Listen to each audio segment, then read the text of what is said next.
Episode గురించి మాట్లాడడానికి రాలేదు. జస్ట్ ఓన్లీ ఫర్ మణికంఠ గురించి మాట్లాడడానికి వచ్చిన. మణికంఠ చాలా బ్లాస్ట్ అయింది నిన్న చూసిన ఎపిసోడ్లో అయితే. అంత బ్లాస్ట్ అయ్యిండు, కాకపోతే ఆయన ఎందుకు అంత బ్లాస్ట్ అయ్యిందో నాకు ఇది అంత అర్థమవుతలేదు. ఎందుకంటే ఇది జస్ట్ 3-4 days అయితే అంది. అంత బ్లాస్ట్ అవ్వాల్సిన అవసరం లేదు ఆయన చెప్పానంటే. నేను అంటే నామినేషన్ అయిపోయింది, నా జీవితమే అయిపోయింది అన్నట్టు ఆయన చేస్తుండు.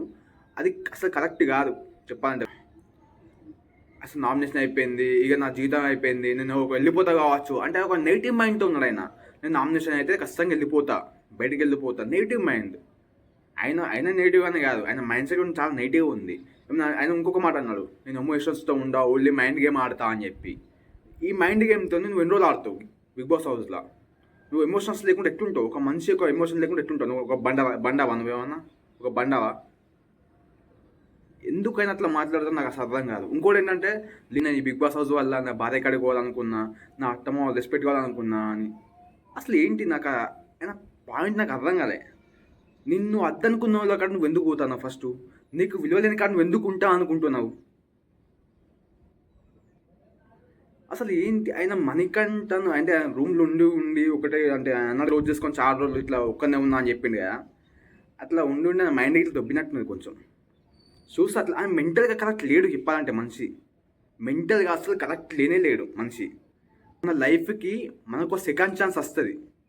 ఆ సెకండ్ ఛాన్స్ ఆ మణికంఠకు బిగ్ బాస్ వల్ల వచ్చింది. ఆ సెకండ్ ఛాన్స్ కోసం ఇక్కడ చాటి దగ్గర తీసుకొని చూస్తున్నాం మేము చాలామంది. మణికంఠ సెకండ్ ఛాన్స్ వస్తే నువ్వు ఎట్లా వాడుకోవాలి ఆ సెకండ్ ఛాన్స్ని? నువ్వు ఎట్లా యూజ్ చేసుకోవాలి? నద్దనుకున్న వాళ్ళకు నువ్వే కావాలి, ఎందుకు వల్లుకున్నా అని ఒక ఫీలింగ్ తెప్పాలి వాళ్ళకు నువ్వు. కానీ నువ్వు ఎట్లా చేస్తావంటే మణికంఠ, ఇదే చెప్తున్నావు, నువ్వు ఎట్లా చేస్తావంటే మణికంఠ, ఈ వీడియో నువ్వు చూస్తే ఇట్లా చూడు, ఈ వీడియో నువ్వు చూడాలి ఖచ్చితంగా. చూస్తావు అనుకుంటున్నా, నువ్వు చూసినా నేను చేస్తావు కూడా ఈ వీడియో. ఎందుకంటే నీకోసమే చేస్తానా, ఇది వ్యూస్ కోసమో వ్యూవర్స్ కోసమో సబ్స్క్రైబర్స్ కోసమో అస్సలు కానే కాదు, నీకోసమే చేస్తానా. మనం మాట్లాడుకుందాం తర్వాత. నీ నెంబర్ నేను తీసుకుంటా, ఫోన్ కూడా చేస్తా నీకు, ఖచ్చితంగా మాట్లాడుకుందాం. మణికంఠ నువ్వు ఎంత గలీజ్గా ఆడుతున్నావు గేమ్ తెలుసా? ఎంత గలీజ్గా తెలుసా? నువ్వు ఏదో సింపతి అని నేను చెప్పలేను. సరే నువ్వు కష్టం నువ్వు పడ్డావు, నువ్వు నిజంగా కష్టపడ్డావు, చాలా కష్టపడ్డావు అన్ని వీడియోలో చూసినాక అర్థమైంది. నువ్వు అంతమంది చెప్పినావు, అర్థమైంది. నేను అన్ని ప్రొఫైల్ నేను చూసిన, ఇన్స్టా ప్రొఫైల్ చూసినాను, కొన్ని సీరియల్స్ కూడా చేసినావు. ఓకే గుడ్, బాగుంది. నిన్ను అద్దనుకున్నారు. ఎందుకు అద్దనుకున్నారు వాళ్ళు? ఫస్ట్ ఆఫ్ ఆల్ నీ అత్తమానికి ఎందుకు రెస్పెక్ట్ లేదు? ఇవన్నీ నువ్వు మైండ్లో పెట్టుకొని నీకు సెకండ్ ఛాన్స్ దొరికింది ఇక్కడ. నీకు సెకండ్ ఛాన్స్ దొరికినప్పుడు నువ్వు ఎట్లా దాన్ని యూజ్ చేసుకోవాలి? నువ్వు ఎందుకు దాన్ని మిస్యూజ్ చేసుకుంటున్నావు? నువ్వు సింపతి కార్డు క్రియేట్ చేద్దాం అనుకుంటున్నావా? సరే నువ్వు ఎమోషన్స్ చెప్పినావు, అది తప్పనట్లేదు, అవి అవద్దామని అసలు నేను చెప్పా, అది నిజమే కావచ్చు. కానీ సెకండ్ ఛాన్స్ వచ్చినప్పుడు నువ్వు ఎందుకు యూజ్ చేసుకుంటలేవు? ఫస్ట్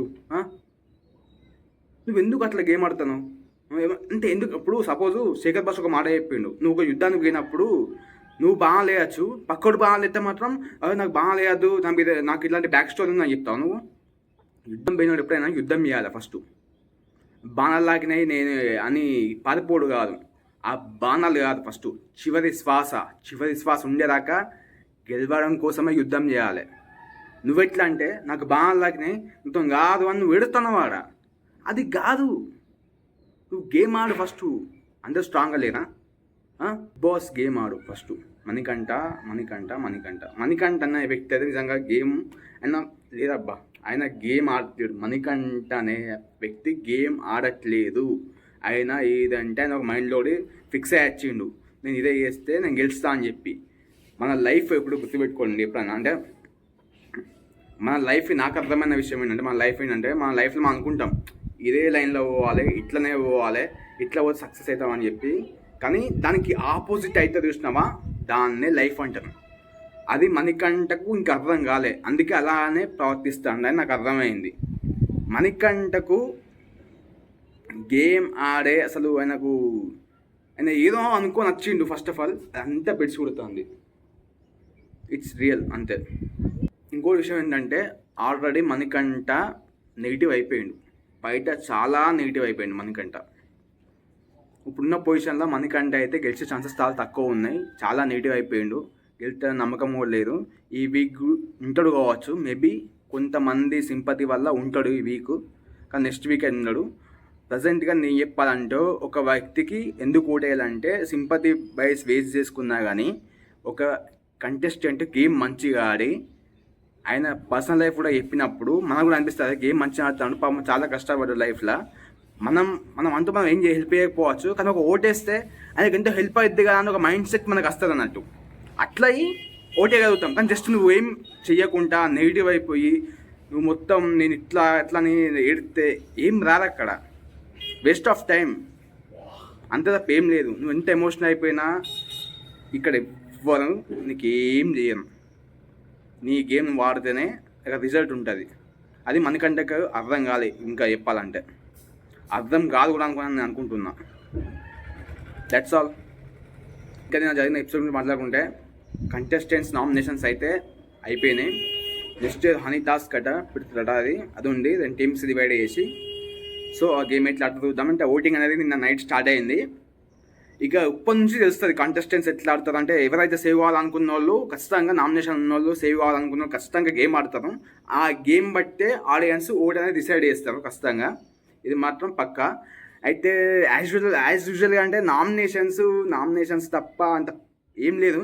సో గేమ్ అనేది రేపు స్టార్ట్ అవుతుంది కాబట్టి, అంటే ఇవాళ నైట్ వచ్చే ఎపిసోడ్లో స్టార్ట్ అవుతుంది కాబట్టి ఆ ఎపిసోడ్ చూసినాక రేపు మళ్ళీ మాట్లాడుకుందాం. Thank you. నాకైతే పర్సనల్ చెప్పాలంటే బిగ్ బాస్లో కంటెస్టెంట్స్ ఎవరు కరెక్ట్ లేరు. కరెక్ట్ అయిన కంటెస్టెంట్స్ తీసుకురాలే first of all Bigg Boss. ఈ బిగ్ బాస్ సక్సెస్ అవుతుందనే నమ్మకం అయితే నాకు లేదు. ఎట్లయితే బిగ్ బాస్ సీజన్ 6 ఫ్లాప్ అయిందో బిగ్ బాస్ 8 కూడా ఫ్లాప్ అయ్యే ఛాన్సెస్ చాలా ఎక్కువ ఉన్నాయి. ఇది మాత్రం నాకు బాగా అనిపించింది. చూద్దాం మరి నెక్స్ట్ ఏమైద్దో, నేను చెప్పి నిజమైద్దో కాదనేది మనం వెయిట్ చేసి చూద్దాం. Thank you.